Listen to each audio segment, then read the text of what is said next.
યુવકો રીલ્સ બનાવવાની ઘેલછામાં પોતાના જીવને જોખમમાં મૂકતા હોય છે ત્યારે ફરી એકવાર સુરતના સરદાર બ્રિજ પર રીલ્સ બનાવવા સ્ટંટબાજી કરતા યુવકનો વિડીયો વાયરલ થયો છે। બ્રિજના છેવાડે દાદરાની રેલિંગ પર ઊભા રહી યુવકો સ્ટંટબાજી કરી રહ્યા છે। યુવકનું બેલેન્સ ડગમગતું હોવા છતાં જીવના જોખમે રીલ્સ માટે સ્ટંટ કરી રહ્યા છે। પારી પર ઊભા રહીને યુવકે ફોટોગ્રાફી કરતા બોડી બિલ્ડિંગ કર્યું હતું। યુવકો બ્રિજના દાદરાના ખૂણે જાહેરમાં દારૂનો નશો કરતા હોવાની પણ લોકચર્ચા છે। તેમજ યુવકોએ નશાની હાલતમાં સ્ટંટબાજી કરી હોવાની આશંકા છે। ત્યારે આવા તત્વો સામે પોલીસ ક્યારે કડક કાર્યવાહી કરશે તેવો સ્થાનિકો તરફથી મોટો સવાલ છે। શું લોકોમાં પોલીસ કે કાયદાનો કોઈ ડર નથી રહ્યો? આ સવાલનો જવાબ પણ હવે પોલીસે આપવો પડશે। સુરતમાં શ્રાવણ માસમાં શિવ મંદિરમાં ચોરી। જી હા, સુરત શહેરમાં જાણે કે કાયદો અને વ્યવસ્થા જેવું કશું રહ્યું નથી એમ કહીએ તો પણ નવાય નહીં અને ભગવાન ખુદ પણ સુરક્ષિત નથી। અડાજણ પાલ વિસ્તારમાં આવેલા પારદરેશ્વર મહાદેવના મંદિરમાં તસ્કરોએ હાથફેરો કર્યો। માત્ર 20 મિનિટમાં તસ્કરો 6 દાનપેટી તોડી રોકડ ઉઠાવી ગયા। બે તસ્કરો મંદિરમાં રાત્રે 2 વાગે પ્રવેશ્યા હતા। દાનપેટી ખોલવા તસ્કરો પોતાની સાથે એક બેગ લાવ્યા હતા જેમાં અત્યાધુનિક હથિયારો હતા। લોકો કંઈ સમજે તે પહેલા જ તસ્કરો પોતાનું કામ કરી નીકળી ગયા। ચોરીની સમગ્ર ઘટના મંદિરમાં લગાવેલા સીસીટીવી ફૂટેજમાં કેદ થઈ। સામાન્ય રીતે તસ્કરો મકાન, દુકાન અને ઓફિસમાં ધાડ પાડતા હતા પણ હવે મંદિરો પણ સુરક્ષિત ન રહેતા પોલીસની કામગીરી સામે ભારે રોષ છે। પોલીસના નાઇટ પેટ્રોલિંગના દાવાની પોલ પણ ઉઘાડી પડી ગઈ છે।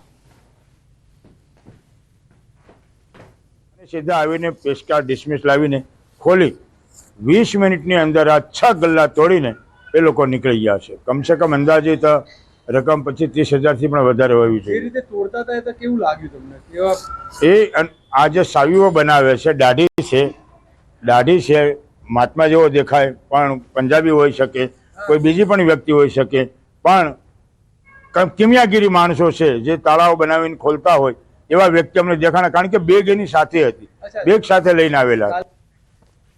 બનાસકાંઠાના શાક માર્કેટમાં ચોરીની ઘટના બની છે। આશ્ચર્યની વાત તો એ હતી કે આ ચોર મહિલા હતી। ડીસાના વિજય પટેલ શાકભાજી માર્કેટ યાર્ડમાં બંનેની ચોરીની ઘટના જે છે તે કેસમાં જોવા મળી રહી છે। હાલમાં સીસીટીવીમાં પણ સમગ્ર ઘટના જોવા મળી છે। રિટેલ શાકભાજીના વેપારીની નજર ચૂકવી મહિલાએ ગલ્લામાંથી પૈસાની ઉઠાંતરી કરી। દ્રશ્યોમાં જોઈ શકાય છે કે શાકભાજી ખરીદવાના બહાને મહિલા વેપારીની દુકાને પહોંચી વેપારીની નજર ચૂકવી પૈસા લીધા।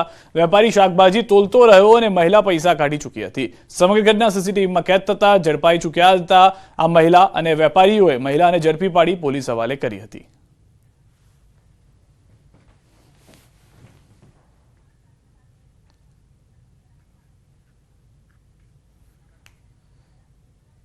આ તરફ ઠેકરનાથ દશામાની યાત્રામાં મારામારીનો મામલો। આગમન યાત્રા દરમિયાન થયેલી મારામારી મામલે એક યુવકને જીવ ગુમાવવાનો વારો આવ્યો છે। ટોળાએ યુવકને ઢોર માર મારતા એસએસજી હોસ્પિટલમાં સારવાર માટે ખસેડ્યો હતો। ઇજાગ્રસ્ત યુવક પિયુષ ઠાકોરનું ટૂંકી સારવાર બાદ મોત થયું। મારામારીની ઘટનાના વિડીયો સામે આવ્યા છે। પિયુષ ઠાકોર કિશનવાડી વિસ્તારમાં વુડાના મકાનમાં રહેતો હતો।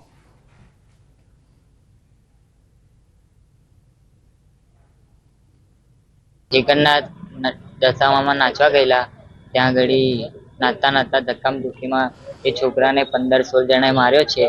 ત્યાંથી અમે હોસ્પિટલ એસએસજીમાં લઈને આવ્યા છે, ત્યાં છોકરાની મૃત્યુ પામી છે। 15 થી 16 જણાએ એને માર્યો છે, કડાસી માર્યો છે ને માથું ફાડી નાખેલું।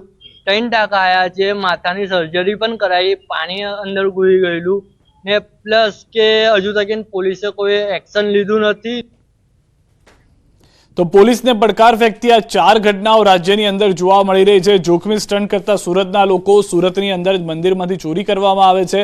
આ તરફ બનાસકાંઠામાં એક ગરીબ શાકભાજીવાળાને પણ છોડતા નથી આ ચોર તત્વો। શાક માર્કેટમાં ગયા, શાક લેવાના બહાને જે ગરીબ શાક માર્કેટના વેપારી હતા તેની ગલ્લામાંથી રૂપિયાની ઉઠાંતરી કરવામાં આવી। બીજી તરફ મારામારીની આ ઘટના કે જે જોવા મળી હતી જ્યારે વડોદરાની અંદર સંસ્કારી નગરીની ઉપમા મળેલી છે, જ્યાં પણ પોલીસ કંટ્રોલમાં નથી કરી શકતી આવા તત્વોને, તેનો આ પુરાવો છે।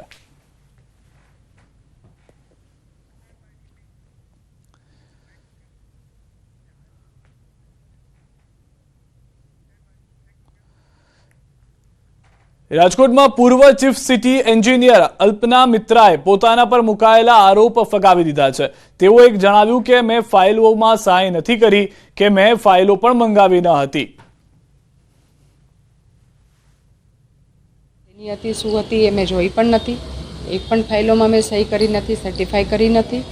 સાથે સાથે મેં ફાઇલો મંગાવી પણ નહોતી. એટલે આ સમગ્ર હકીકત છે. ફાઇલો મળી છે, સીસીટીવી ફૂટેજમાં પણ જોઈ શકાશે કે કોણ ફાઇલો મૂકી ગયો છે, કેમ કે હું તો ઘરે જ હતી નહીં.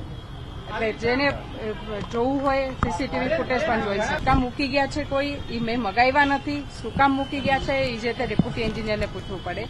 એમની રજૂઆત હતી કે મેં જેમ વાત કરી પહેલા કે ઓપરેશન મેન્ટેનન્સના કામો છે, તમે સર્ટિફાઈ કરી આપો. એ પણ મેં એમને ના જ પાડી. એટલે સમગ્ર કામગીરીનું પંચનામું કરી અને વહીવટી પ્રક્રિયા અમે કરેલી છે.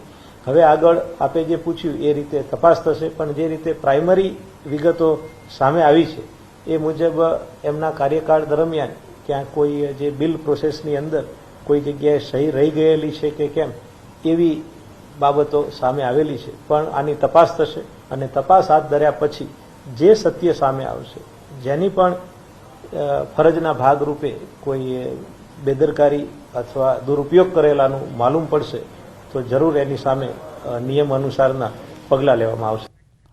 અને હવે નજર કરીએ ટોપ 3 ખબરો પર. ઓલિમ્પિકમાં નીરજ ચોપરા ફાઇનલમાં, વિનેશ ફોગાટ સેમીફાઇનલમાં. મોરબીમાં વેપારી પરિવારનો સામૂહિક આપઘાત. ગુજરાતમાં સિઝનનો કુલ 68.19% વરસાદ નોંધાયો.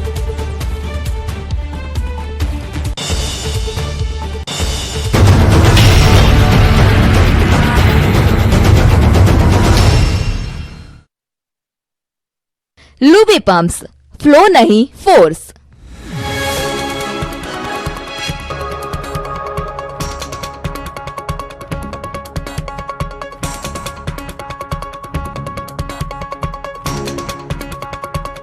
लूबी पम्प्स, फ्लो नहीं फोर्स. અને વહેલી સવારે 6:30-7 વાગ્યાના સમયથી આ ચાંદની ચોક વિસ્તારમાંથી પાણી ઉતરતા જોવા મળ્યા હતા, જે અંતર્ગત સ્થાનિકોને પણ રાહતનો શ્વાસ લીધો છે. પરંતુ મધ્યરાત્રિએ જે પાણીનું વહેણ અને જે પાણી ને પૂરના પાણીઓ જે વધી રહ્યા હતા, જે અંતર્ગત લોકોના જીવ પણ તાળવે ચોંટ્યા હતા. તો ક્યાંક ને ક્યાંક આજે ભારે વરસાદ અને પૂરની સ્થિતિને લઈને વીજળી પણ ગુલ થવા પામી હતી. અહીંના સ્થાનિકોનો સામાન ઘર વખરીને પણ મોટા પાયે નુકસાન થવા પામ્યું છે. દ્રશ્યમાં જોઈ શકો છો કે આ ચાંદની ચોક જે સોસાયટી દેસરા વિસ્તારમાં આવેલી છે, ત્યાંના રહીશોએ આપવીતી પણ જણાવી કે આખી રાત બેસી રહેવું પડ્યું છે. અને જે કાવેરી નદીની અંદર જે જાનવરો છે, સાપ છે, એવા અનેક જે માનવ જાતને નુકસાન કરે એવા સાપો પણ આ નદીની અંદર તણાઈને આવ્યા હતા. લોકોના ઘરની અંદર પણ ભરવા પામ્યા હતા, જે અંતર્ગત લોકોનામાં પણ એક ડરનો માહોલ જોવા મળી રહ્યો હતો. ખાસ કરીને વાત કરવામાં આવે તો ચૂંટાયેલા સદસ્યો કે વહીવટી તંત્રના કોઈ અધિકારીઓ પણ આટલા વર્ષોથી આ સમસ્યા ચાંદની ચોક સોસાયટીની છે, ક્યાંક ને ક્યાંક મુલાકાત લેવા આવ્યા નથી. માત્ર ચૂંટણી આવે છે એ કારણે મતની ભીખ માંગવા અહીંના નેતાઓ આવતા હોય છે. અને આ જે પરિસ્થિતિ, જે વિકટ પરિસ્થિતિ જ્યારે સામનો સ્થાનિકો કર્યા છે, તેની વારે ક્યારે ચૂંટાયેલા સદસ્ય કે ક્યાંક વહીવટી તંત્ર પણ આવતું નથી. લગભગ 28 ઘર છે સોસાયટીમાં અને વર્ષોથી આ તકલીફ ભોગવતા આવેલા છે. અત્યારે આ જે પાણી છે તે લગભગ 3 ફૂટ જેટલા પાણી આવી ગયા અને બધા આખી રાત ઉજાગરો કરેલો છે. બધા બહાર બેસી રહ્યા, સાપ આવી જાય, બીજા કંઈ જનાવર આવી જાય તો બધાએ સાચવવું પડે, લાકડી લઈને જ બેસવા પડે. અને આ બધી તકલીફો અહીંયા કોઈ જોવા આવતું જ નથી આજ સુધી. પાણી હોય વધારે હજુ ચડે તો કદાચ એકાદ વાર ઓળી આવેલી, બાકી આવતું અહીંયા કોઈ જોવા જ નથી આવતું કે ભાઈ શું થઈ રહેલું છે. સુધરેના સદસ્ય કે કોઈ નહીં. હવે પછી આવશે વહીવટી તંત્ર. ખાલી માઇક ગેટ પર જ આવીને જતું રહી છે. પહેલી વાર કદાચ સોસાયટીમાં આવ્યું 4 દિવસ પહેલા કે ભાઈ પાણી આવવાનું છે, બાકી ત્યાં સુધી એ લોકો બી કોઈ સગવડ અહીંયા થઈ નથી. કેવી રીતે રાત વિતાવી તમે? આખી રાત ઉજાગરો કર્યો બધા જ. મેં કહ્યું તેમ કે સાપ આવી જાય, જનાવર આવી જાય અને લાકડી લઈને જ બેસવું પડે. તમારે ઘર બંધ કરી નહીં શકો તમે. આ મોટામાં મોટી તકલીફ છે કે અહીંયા કોઈ આવતું નથી. બીજું, બહાર નીકળવાનો રસ્તો નથી, એ પણ સુધરાઈને મારે જણાવવું છે. આટલો મોટો ઓવરબ્રિજ બન્યો હતો. આ ગેટની બહાર તમે જોયું હશે કેટલું પાણી છે, તમે આવ્યા તો અહીંના કરતાં ત્યાં વધારે છે. એટલે અમારી ગાડી તો નીકળે જ નહીં. અત્યારે એક પણ સોસાયટીમાં ગાડી નથી. બધાએ પહેલાંથી એડવાન્સમાં ગાડી કાઢી નાખવી પડે. માનો કે કોઈ ભૂલથી રહી ગઈ તો એ પણ પાણીમાં ડૂબી જાય, એને નુકસાન જ થાય. લગભગ 7 વાગે ઘરમાં પ્રવેશવાના ચાલુ થયા અને લગભગ 3 વાગ્યા સુધી વધતા હતા. 3 વાગ્યા પછી પાણી સ્થિર થયા અને 6 વાગ્યા પછી ઉતરવાના ચાલુ થયા. કઈ રીતે રાત વિતાવી શકે છે? રાત તો ભાઈ કહ્યું તેમ આખી રાત બેસી જ રહેવું પડે. જનાવર, સાપ બધું નીકળે જ, એટલે ઘરમાં દરવાજા ખુલ્લા રાખવા પડે. ઘર વખરીનો સામાનનો કોઈ નુકસાન? ના, અમારું તો નથી, પણ બીજે હોઈ શકે. અમારે તો માળ પર છે એટલે થોડું શાંતિ, એટલે માક તો ચડાવી દીધું હતું. આ દેસરા વિસ્તારનો ચાંદની ચોક સોસાયટી એરિયા કહેવાય. આ એરિયામાં ગઈકાલે સાંજે 7 વાગ્યાથી પાણી ભરાવાના સ્ટાર્ટ થયેલા, પણ કોઈ પ્રશાસન જોવા પણ નથી આવ્યું, પૂછવા પણ નથી આવ્યું. ને છેલ્લા લગભગ 22 થી 25 વર્ષથી આ પ્રોબ્લેમ છે અહીંયા. રાત કઈ રીતે વિતાવી?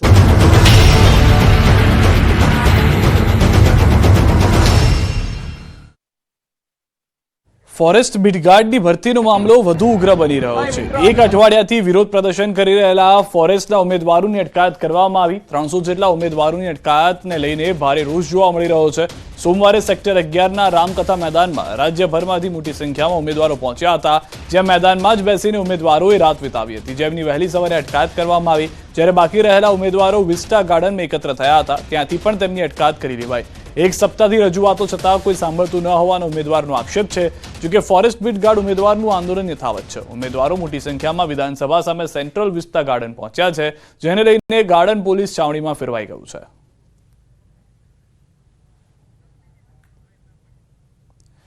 તો હાલના જે દ્રશ્યો આપ જોઈ રહ્યા છો, સાંજ સુધીમાં 25% લોકોનું રિઝલ્ટ જાહેર કરવાની શક્યતા હોવાનું પોલીસે આંદોલનકારીઓને આશ્વાસન આપ્યું. ભરતી પરીક્ષામાંથી સીબીઆરટી પદ્ધતિ નાબૂદ કરવાની ઉમેદવારોની મુખ્ય માંગ છે.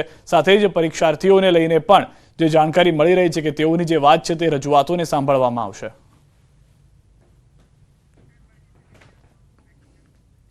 સરકાર વિકસિત ભારત, વિકસિત ગુજરાતની વાતો કરે છે, પરંતુ રાજ્યના ઘણા ગામ છે જે પ્રાથમિક સુવિધાઓથી પણ વંચિત છે. વડોદરા પાલિકાની હદમાં આવેલા વેમાલી ગામમાં પ્રાથમિક સુવિધાનો અભાવ છે. ગામ લોકો મુશ્કેલીનો સામનો કરી રહ્યા છે. ગામના રસ્તા બિસ્માર હાલતમાં છે. સ્મશાને જવાના રસ્તાના પણ હાલમાં હાલ બેહાલ થયેલા દ્રશ્યોમાં જોઈ રહ્યા છો. જીવતા જીવત તો ઠીક, મૃત્યુ બાદ પણ શાંતિ નથી મળતી. કિચ્ચડવાળા રોડ પરથી નનામીને લઈ જવા ડાઘુઓ મજબૂર બન્યા છે. સોસાયટી વિસ્તારમાં પણ રોડ, ડ્રેનેજ તેમજ પીવાના પાણીની સુવિધાનો અભાવ છે. સ્થાનિકોએ કહ્યું કે અમને ભાજપ કોંગ્રેસમાં નહીં, પ્રાથમિક સુવિધાઓમાં રસ છે. થઈ ગયા છે. આજ સુધી અમને પાણીની લાઈન કે પાણી મળ્યું નથી, અને હાલ જે લોકોને પાણીની લાઈન મળી છે એ લોકોને પણ પાણીના ટેન્કર મંગાવવા જ પડે છે. તો પાણી માટે 8 લાખ રૂપિયા પેડ કરીને જે લાઈન લીધી છે, છતાં પણ ટેન્કર મંગાવવા પડે, તો પછી આ કેવો વિકાસ? માણસને જયારે જીવતા જીવત સુખ ના મળતું હોય